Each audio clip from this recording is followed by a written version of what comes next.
Hey, I got something to say. I'm just so sick of hearing everyone complain. I know it's tough and I know there's pain, but hitting bottom is the only way to change. So I'll keep hustling, you keep struggling, bitch.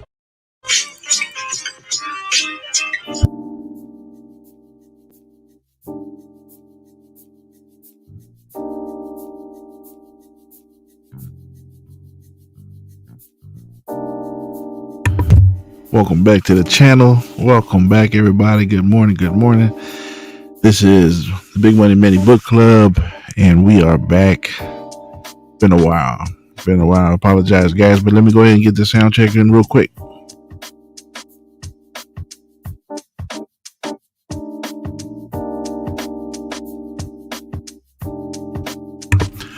All right, guys.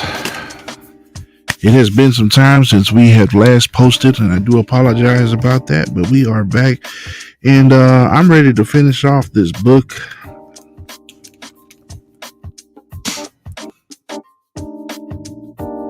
So a lot has happened since we've last gotten together, since we last broadcasted, and man, happy Thanksgiving for everybody that that we missed this past month, and we're already couple days away from Christmas, and the year is just going by. 2021 is come and gone, but I'm excited. I'm excited about new things. I'm excited about finishing this book off. 2021 didn't go as planned, but all the work that we put into this podcast, and I was like, man, we gotta finish this book.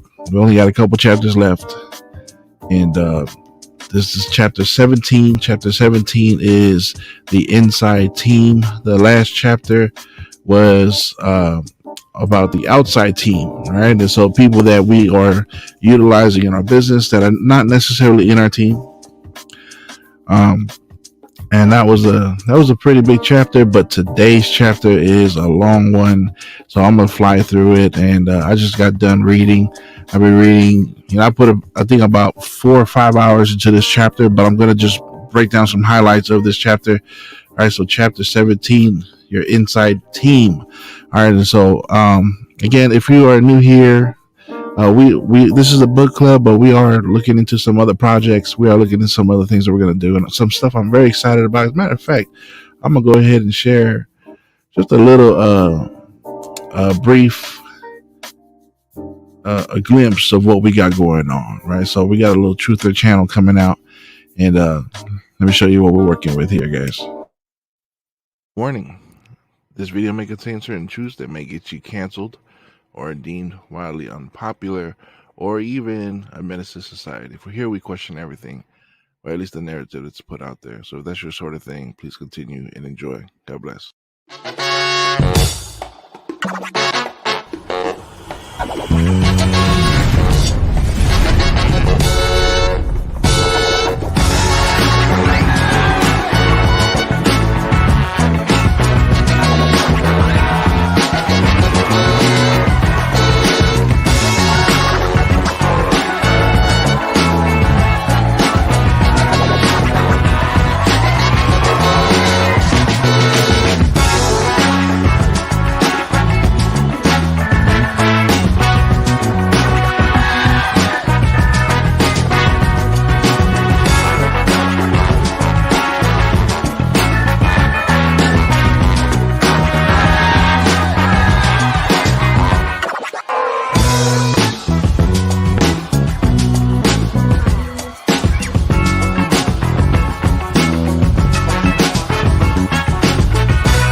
Yeah, that's a new podcast we got coming out. We have a Truth to podcast in the works. A lot of things I've been wanting to share, meaning to share, and I've been putting it off, but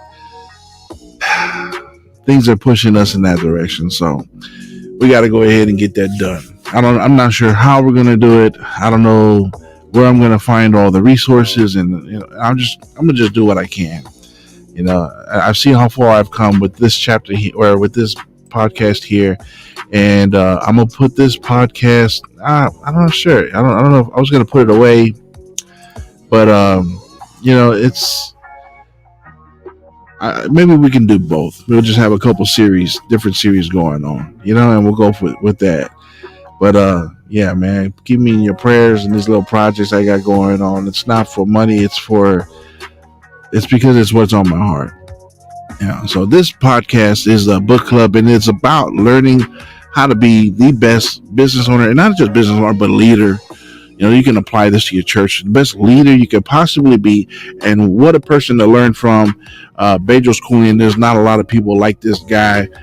People, especially the men out there, we got to read up on what this guy does. He's phenomenal at what he does. And to become a very successful person and lining yourself up with the right people, creating an awesome culture around you. So today we're talking about that inside team.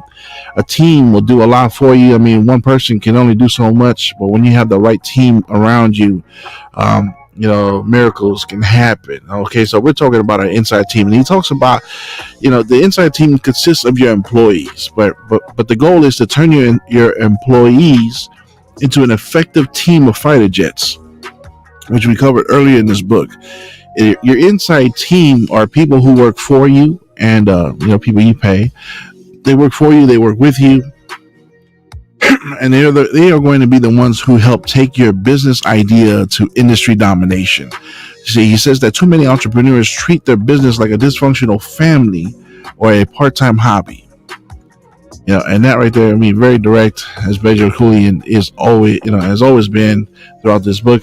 And he says, if you're going to spend 8 hours a day, 5 hours a week, or 5 days a week with people, then you better be with people who are driven, hardworking, they believe in your vision, and they trust in your leadership.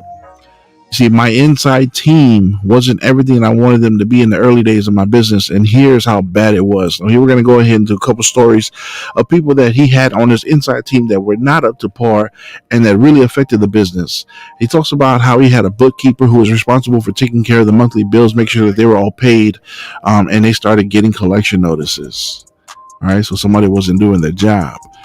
All right, so he said they were not getting collection notices for the big bills, but they were getting it for all the small dollar things like electric bill, the phone, the water. Right, so they went to go look around and find out what's going on. So they went to go see what's up. And in their research, they discovered that there were whole drawers of crumpled up envelopes in the back stacks of unpaid bills of the drawers in their desks, right? So somebody was just putting them away and not paying attention to these small things, these small details, and make sure these little bills were getting paid up. Make sure the lights stay on. All right, and so he says he takes responsibility, and he says when you have bad leadership, even something as simple as making sure basic bills are paid on time, things can go awry, right? And so that brings us to the word of the day. Oh my gosh, I was not ready. All right, let me see. Word of the day. Where are we at? Oh.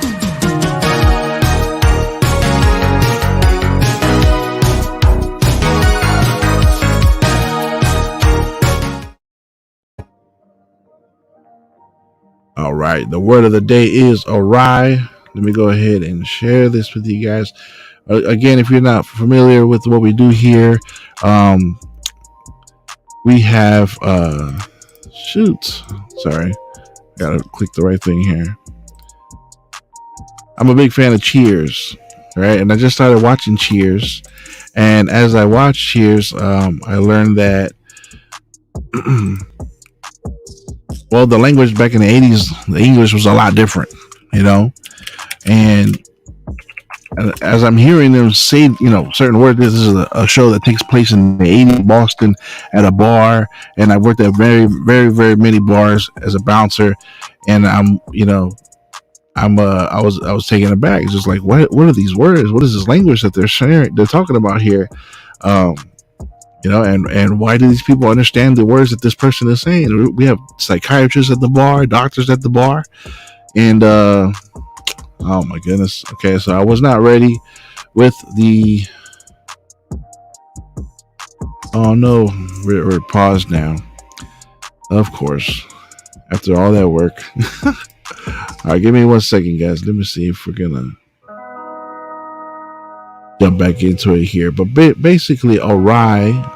I still hear the music going, so I'm gonna keep talking as if this is recording is still going.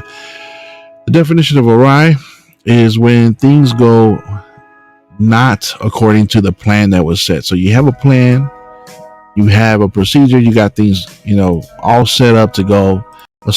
Maybe it's it's your business, but you have a game plan set out, laid out, and everything that can go wrong goes wrong. So things go awry. All right, okay, we're getting some life back here. Let me see what's going on with the computer. I can't see anything on the computer. Hopefully you guys can still see me. But that is awry. All right. Excuse me, y'all. Guys, but let me go ahead and get this in.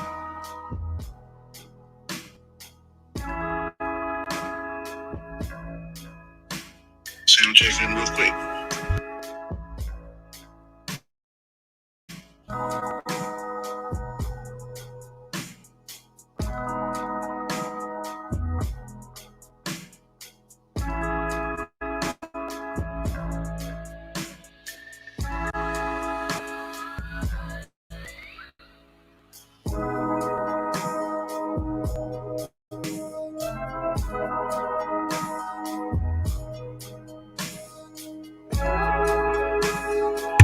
Okay, it looks like you guys can still see me. So basically, he was saying that things were going wrong, all right, with this bookkeeper that he's had, who's in charge of taking care of the bills, making sure that because when you're an entrepreneur, you only have a certain amount of time, and so in order to maximize your time in the business, you hire someone to take care of the little things. Like here in the business, my wife and I, we always talk about how I need to stop changing the oil in the truck, or stop, cutting my own hair, or, little things like that. Like you got to go and pay somebody to get it done, because it's not that it's hard to do, but because the time that's involved, right? Okay, I think we are back. Okay, so let me just put over here. The word of the day is awry, and it is, by definition, away from the appropriate plan or expected course, miss, meaning I got the one of the examples is I got the impression that something was awry, right? And we're gonna go right into another word of the day here, but he talks about how this person had to get fired, right? We go into another example of an employee who was toxic to his business, right? And this person, and when he talked, sorry, let me collect myself here. So he talks about how when you have a toxic member of your team, their inside team, meaning the most important people to you, the business, and you have somebody who's toxic, he says that you got to get rid of that person. Well, here he shares an example of a person that was toxic to the business, and he just let it go. He was afraid to confront the person. He was worried about feelings and emotions and all that kind of stuff. And so what happened was, it was long overdue to fire this employee, and because he hated confrontation and he didn't want to hurt her feelings, he continued to put things off for months, right? Which led to more damage to the business and to his reputation. So one day he finally got fed up, and he decided to go and approach her about, her mismanaging the business, right? And how she neglected the clients, and also came to work with a piss poor attitude, and so finally he worked up the nerve to fire her at the end of the day, on a certain day at work. Unfortunately for him, she beat him to the punch, and she quit during lunch that very same day. Not only that, but she trashed 2 hard drives of the, at their office, and she She trashed the 2 hard drives with sensitive company information. She changed all the company emails, so the passwords for the emails, so they couldn't get into their emails. And she destroyed the physical franchise agreements that contained client payment history, credit card information, and contact info, which were legal documents that they had to have on file. And they were stuffed into trash cans. And she poured coffee and a gallon of a carpet cleaning solution over it. So he calls the cops, and the cops came over to do a detailed report. And one of the police officers walked up to him and pulled him aside and said, "Hey, how long has this been going on?" He said, "What do you mean?" He goes, "How long have you been having an affair with her?" He goes, "This only happens when you have an affair with someone and you break it up." And he literally started laughing out loud. He said, "In a moment of such chaos, and stress, and anger, it was great to have a bit of levity," which brings us to our second word of the day.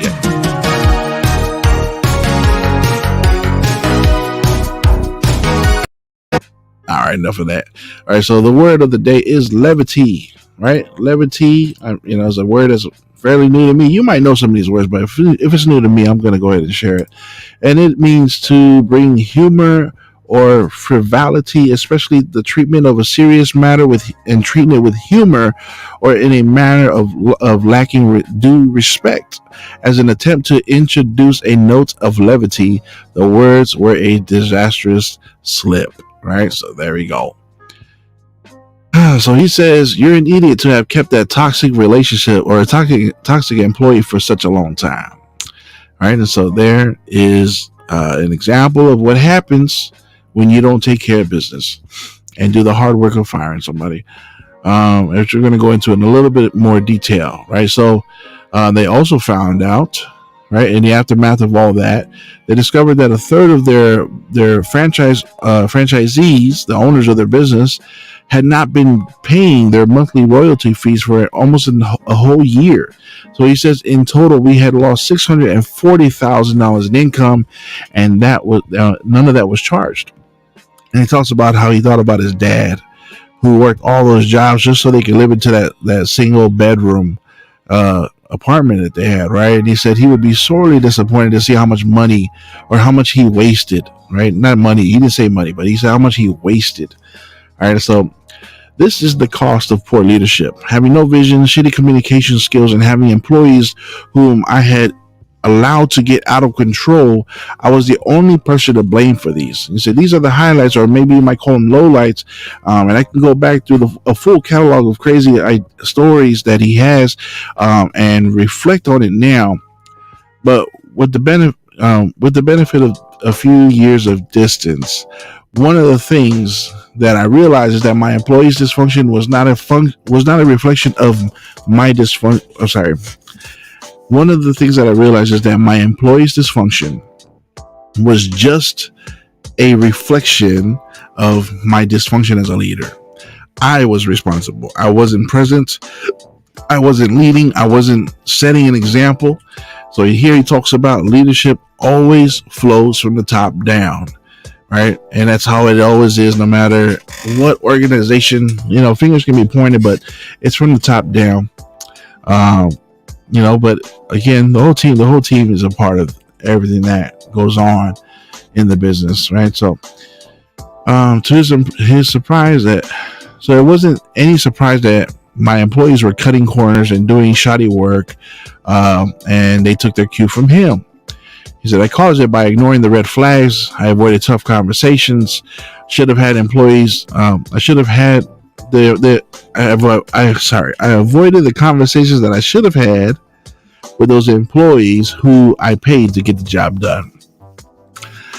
All right, so he was avoiding pretty much all the tough conversations that you have to have as a leader, and because of that, there is a lot that can go wrong. I've experienced it in different fields, and now I'm glad that he's here now to show us through his writings, so that we can learn and skip all that nonsense.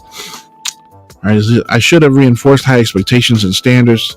The misbehavior of my employees was not the problem; it was the symptom of the problem that I had created in my business. And the few times that I did set expectations, I never reinforced them. Poor leadership on my part. They were never given a clear vision of my business, and so they did what most humans would do in that situation, and that is the bare minimum. Contrast with contrast that with the alternative. When a leader inspires, there's no telling where people can go. What a powerful statement. When a leader inspires people, I mean, the team will move, and it'll be kind of like the 300 story, where there's a small group of people they can take on a large group of people because they are motivated by the leader, inspired by the leader. One story of this comes from our own business when Crystal, one of our employees, who because they are quiet, you might miss their contributions. It pains me to say this now, but before I manned up, and when I was doing a poor job of running the business, I assumed Crystal was one of those bad apple employees. It turned out that she wasn't. She just didn't have anyone to look up to for leadership. How huge of a statement that is. Never overlook anybody. And I love the story of the Bible when it talks about the body and how every part of the body is important as another. And you can never overlook somebody, whether it's in your family, whether it's in your church, whatever organization that you have, your company, your business. Everybody, anybody, not everybody will be a big part of your company, but anybody can. And he says here that she thought that she was one of the bad apples until he realized, after manning up, that all she needed was someone to look up to for leadership. But he says once Joan came on board, which we learned about her a couple chapters ago, Crystal took cues from Joan. I learned later that Joan gave Crystal tasks that I would never trust Crystal with, and they got done because I was starting to man up, and because Joan was starting to bring some discipline and order into the place. Crystal began to feel like she was part of the team, and that was going places. So this employee, whom I almost overlooked and dismissed because of my thinking and not manning up, she became a superstar. Today, she is in a director role. Wow. In charge of the operations, compliance, and onboard team of our new owners. That's amazing. And this is someone who I might have written off, and this is common for people who are shy. I'm a shy person. I grew up that way. You miss out on so many opportunities. I've gained more confidence as I got older, but I've lost out on many opportunities because I was shy. And so he's explaining, they didn't communicate with him because she was shy, but as the leader, he's the one that needs to get out there, delegate work, find out what's going on. And we're going to learn a little bit more about that communication later on in this chapter. And again, I'm trying to fly through it. And it says, he easily would have written her off, and he once told her, I had no idea that you were this capable. And she replied, and she says, I don't know if I was that capable, but I just kept trying to keep up with Joan. It's amazing. When you have somebody who plays the leader role on your team, and through environmental exposure, I started to be more like Joan, right? Getting out there and getting your feet wet, right? People problems. I love this quote. People problems become business problems. People success become business success. The thing is, very few entrepreneurs think about hiring and firing before they get into the game of building a business. That was the trap that I found myself in, and it cost me in time, money, stress, and energy. And he says, as your business grows, however, you soon realize that hiring, firing, setting expectations, conducting training, and reinforcing and enforcing procedures are all part of the role as a leader. But if you are the type of person who seeks approval, fears confrontation, or hates to feel that you disappointed someone or hurt their feelings, then you are going to have a hard time firing people or giving them feedback when required. That's amazing. All right. He says, I want to make sure that this does not happen to you. A few principles of building a high-performance team. Next to effective leadership, you have to have a team that is very critical to your business. You will never be able to get your business to reach its fullest potential without a strong, loyal, and driven team. Without a team, you will be the bottleneck that stands in the way of where you are now and where you want to be. He says that's very frustrating. That's a very frustrating place to be. There's nothing worse than having clear vision and knowing your path, but not having a reliable team to execute the work. When it comes to your inside team, you and who you pay and work with 8 hours a day, 5 days a week, you should always stay on high alert. Where your team is concerned, remember this.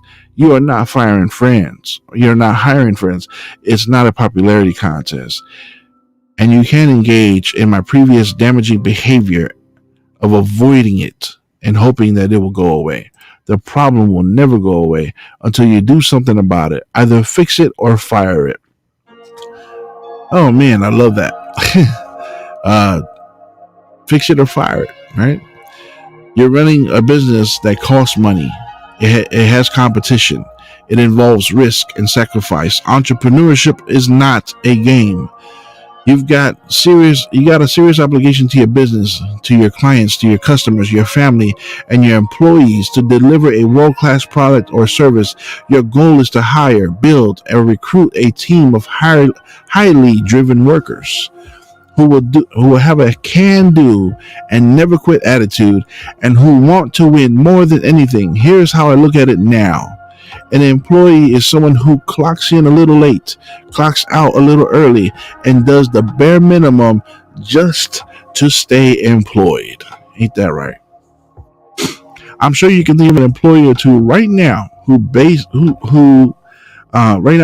that definition that we just gave you of an employee. However, a team member is someone who is highly driven, motivated, knows who the opponent is on a team of like-minded high performers, and plays to win. So, would you prefer to have employees working for you or high-performance team members? Here's a few things to keep in mind. These are great nuggets, man. I'd rather have high performers than employees any day of the week. Even one high performer versus a group of employees, right, who are not driven at all. A few things to keep in mind. The small things become the big things. In my earlier period of poor leadership, I would let the small things slide. A forgotten memo or a forgotten report, a missed email, skipped meeting, a necessary employee discipline action overlooked, a skipped conversation. All these stack up on top of one another until you have a toxic working environment. I was so overwhelmed dealing with everything on my plate that I didn't pay close enough attention to these small moments I wish I had. Let me tell you, small things do add up. I wish I could show you my desk right now. I got my kids' schoolwork because I'm homeschooling this year, all the kids, and their assignments are piled up here. I do have folders to put them in, but I didn't have a 3-hole puncher, which I went and bought today. And because I didn't have a 3-hole puncher, which is just a small item, a basic item that you can find almost anywhere, I didn't have the holes to put these things into, to their folders, to put them away, to file it away. And so now I got a stack of paperwork here, and now because there's a stack of paperwork here, I can hardly put my coffee down on my desk. Right? There's no room. Why? Because the small things added up. Small things become the big things. He says, I didn't pay close enough attention to those small things, small moments, and I wish that I had. A strong leader makes time for the details. The truth is, like a cough or a runny nose, those small things tend to indicate on a broader thing. They can also be the starting point of a team member's slide into poor work habits or dysfunction. More often, if you catch these things early, you can have a solid one-on-one with the person and see what's up. This is key right here as a leader. All right, to have these little conversations with someone. When you notice something going on, have a conversation with them. Don't attack them. Don't make fun of them, but really have a one-on-one conversation. I'm not trying to make a little safe space or nothing like that. This is not that kind of thing. But as a leader, you need to be in communication with every part of your team. And if you leave one part out, I don't know what kind of leader you are, right? Straight up. So have a one-on-one with the person to see what's up. You'd be stunned to see what it could be. In your head, you might think that this team member is trying to screw you over, that they have animosity towards you and ill will feelings, right? However, it might turn out that someone in the company might be making it impossible for this person to do his or her job. Or maybe, he or she has something personal going on, something big at the home that's clouding their work. Or, he says, but you don't know if you don't ask about the small things. I've said it before. It's okay to be a control freak when it comes to your business. Remember, it isn't about you. It's the livelihoods and success of the other team members that depend in large part on your ability to manage everyone effectively. When someone cuts corners, it doesn't just affect you, it affects everyone in the company. So pay close attention to the small things.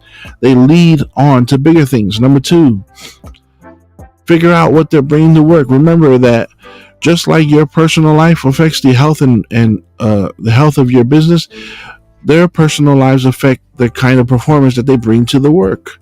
This is important. A big part of leading a company and organization is being a coach, meaning that one of the things high level coaches recognize is that on-field performance and lack thereof might be reflective of something happening in their players in their personal lives, right? So you got to be sort of a psychiatrist and find out what's going on and find out why their lack of high performance is being affected. What at home is messing up with them, right? Is messing with them. It could be a rough breakup, or maybe their parents are having health issues. It could be an addiction.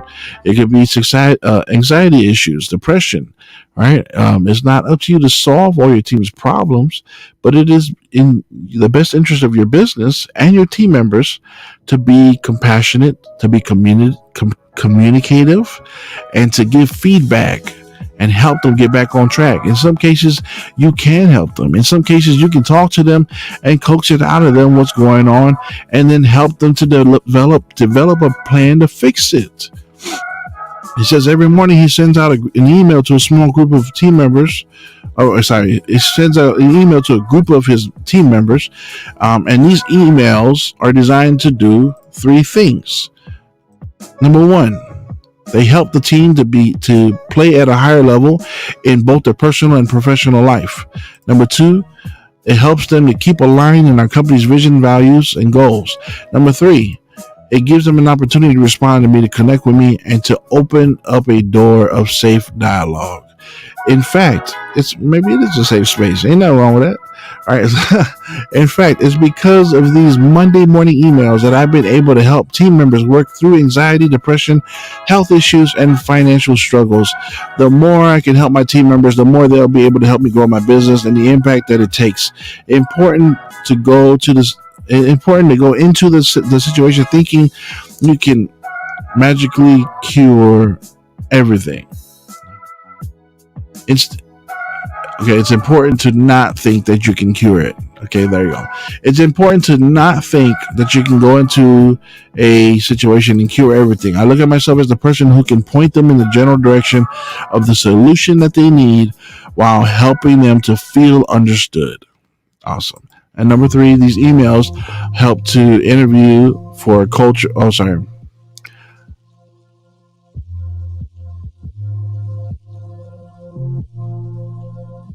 Recovering here. A few things to keep in mind. There you go. He says, interview for culture, not competence. Some of the smartest people who have ever worked for me were goofballs on the job. Some of them who didn't have the right pedigree or all the right qualifications when they interviewed, but they turned out to be rock stars who just needed the right environment of encouragement and support to thrive. No matter how big or small your business idea is, culture is key. This is why you must hire slowly to avoid people who will be damaging to your business. Train meticulously so that you can ensure competency and quality of service, and communicate openly and honestly to keep your team aligned to your vision. Don't just hire on skill set. You see, when you hire on skill set, sure, people might have skills and abilities that are critical to the business, but if someone isn't a good fit to your culture, right? They don't have a good personality or a culture fit, then simply do not hire them. At headquarters, we've turned away people who have had amazing skills in web development and software program, media buying, and video editing for people who had lesser experience but had the right personality. At the end of the day, I can train you up on skills and abilities, but I can't change your personality or temperament. I'm always looking for driven, enthusiastic, and high focused team members. I want type A competitive people who have great attention to detail. And if I can find those people and they have half the skills that I'm looking for, I'm willing to invest in them and teach them the rest of the skill sets that they need to get the job done. Plus, those are the people who will ultimately move up in your organization and become a part of your leadership team. You're not just trying to fill a role today. You're looking for someone who has the potential to ascend and lead in your organization tomorrow. I've seen it over and over again. Entrepreneurs who claim to want to hire for culture fall victim to its glitzy resume of or the big titled candidates. I get it. It's seductive. I've been there. I've made those mistakes, and I have the scars to prove it. Right? I have the scars to prove it. What I'm telling you is that you need to start. You need to start hiring for culture fit. Right? Find people that fit into that culture with you. One second, guys.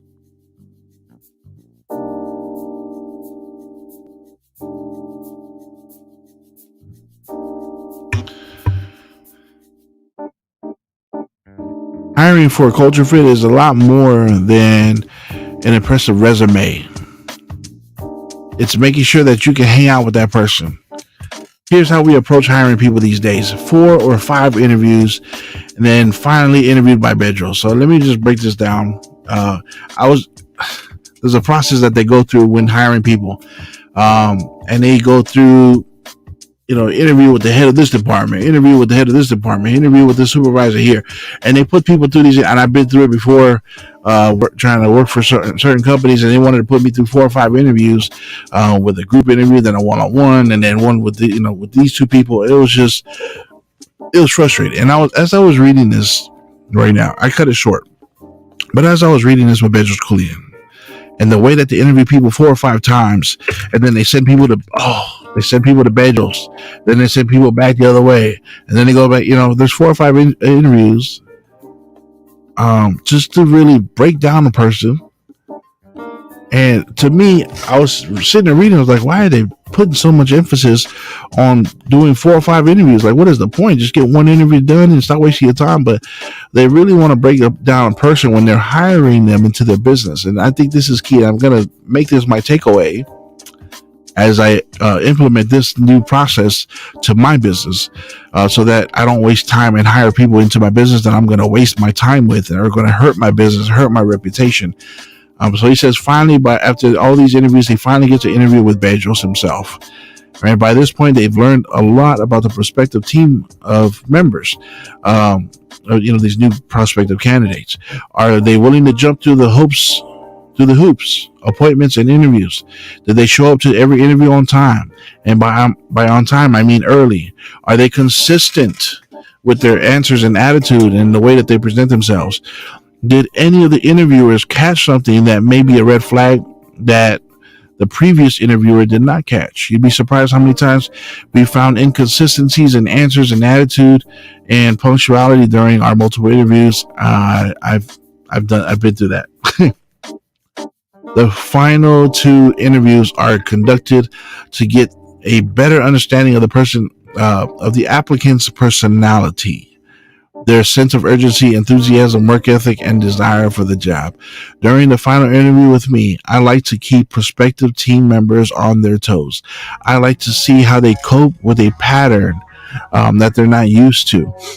I may start off with saying something like this: "Hey, nice to meet you. My name is Bedros Keuilian. I'm the founder and CEO, and you've made it this far through the interviews. Odds are that you have the skill set that we are looking for, and we are able to convince everybody before me. You were able to convince everybody before me that you are a good enough fit for our high performance team. Now, I should warn you, you might not like working here. We have high expectations for our team members. We're unreasonable when it comes to our goals that we set. We always operate on a sense of urgency and a great attention to detail. That's probably not the kind of place that you want to work in, right? That's awesome, right? So they're just messing with their heads when they come in trying to figure out who's who and what's what. And I think that's awesome. Now that I was reading, now that I read through it, at first I was reading through it like, man, this is so much. Why are they doing all this work? This is crazy. But it's definitely worth it. It's a question that catches some people off guard.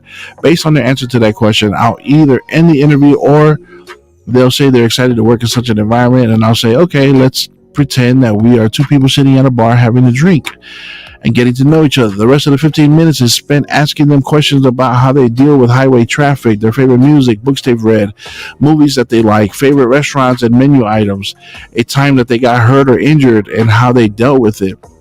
With each topic, I'll ask more in-depth questions and dig deeper, and this usually gives me more good insight into the candidates, and I can tell if they're being decisive, if they're comfortable in a new and unpredictable situation, and if they are resilient when dealing with stress.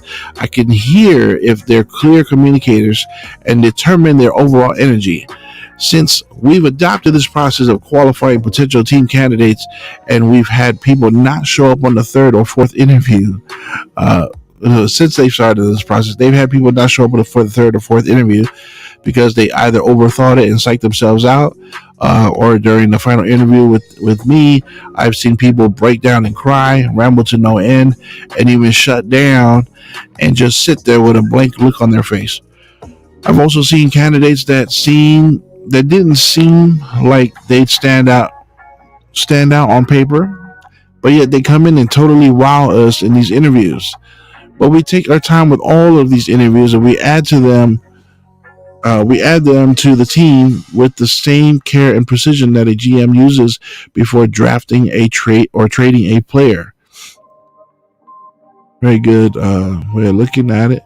Before hiring people, I want to discover as much as I can about them so that we don't end up with the wrong team member on board, which will end up costing us time and money and risk lowering morale.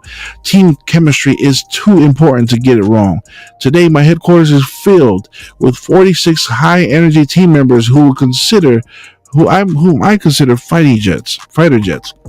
Make no mistake about it, my team members do screw up just like everybody else, but they own up to it. They fix it. They make it right. They don't give up excuses. They don't pass blame to someone else. This did not happen overnight.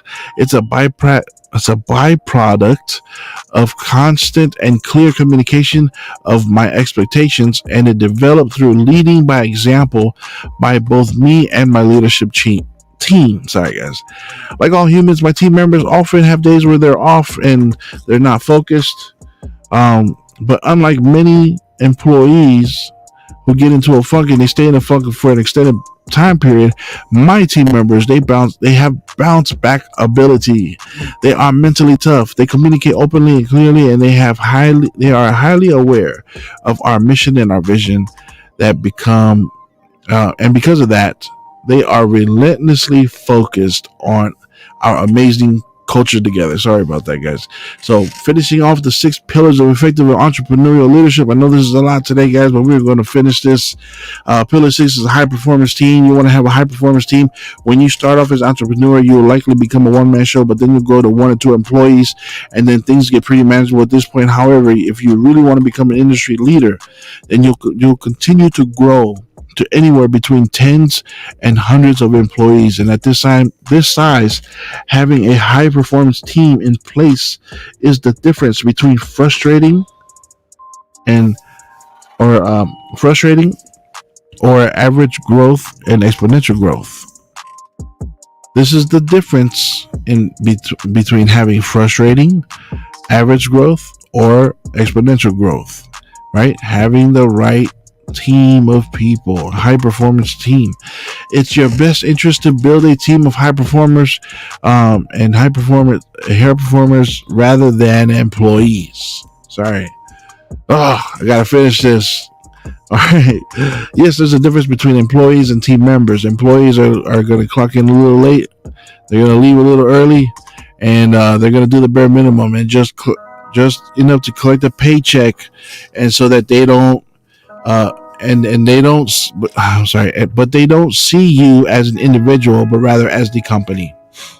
While employees operate on autopilot, team members are highly driven and detail oriented. Team members are A-type personalities. They want to clear their inbox. They answer the phone on the second ring. They are clear in communication. They're just like you. These driven individuals are entrepreneurs in your organization.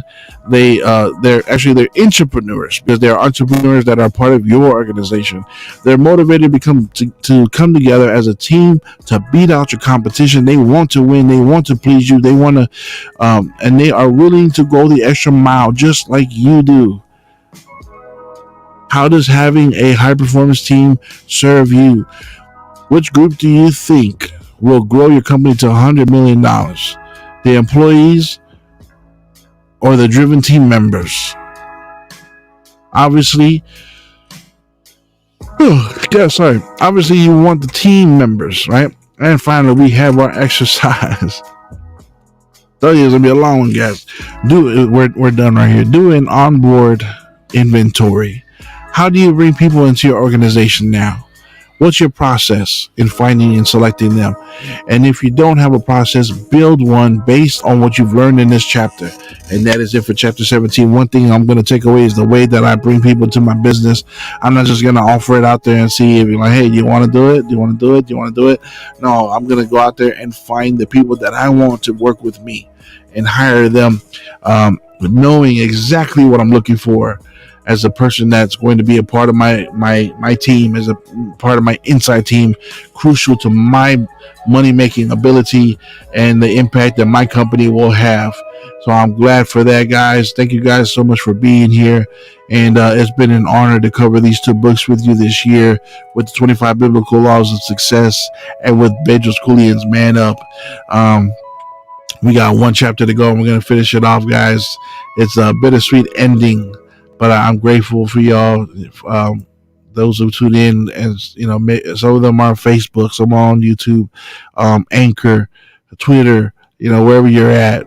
I know I come on here all times of the days, and this is not one of the popular genres as far as a podcast goes, but this is something that I had on my heart to start working on self-improvement and showing how you can develop as a reader and how it will help you in many areas, and so I just know things are going to come together. I have that understanding with God. It's just right now I'm being turned to focus a different direction, and I'm gonna do it with a smile on my face, just knowing that God is in control and He knows what He's doing. But either way, I'm so grateful for this journey. I'm grateful to be sharing with you. Grateful to be doing this podcast. If one person watches it and nobody watches it, if 100 people watch it, I don't care. I just want to show people the power and the impact of having self-improvement, having that longing to read, right? And how you can gain so much from someone's writing. So thank you, Bedros, for writing this awesome book. And it's going to be an honor to finish it before 2021 is over. And in the meantime, guys, please like, share, and subscribe. And, let's get this out there and look out for the new project. I showed you guys a little glimpse of what it's going to look like. It is a truther channel. And so, we'll see what kind of growth we'll have there. All right. But in the meantime, and you guys stay blessed. May the Most High Yah bless you in every aspect of your life. And in the name of Jesus, man, love you. Thanks for being here. Peace.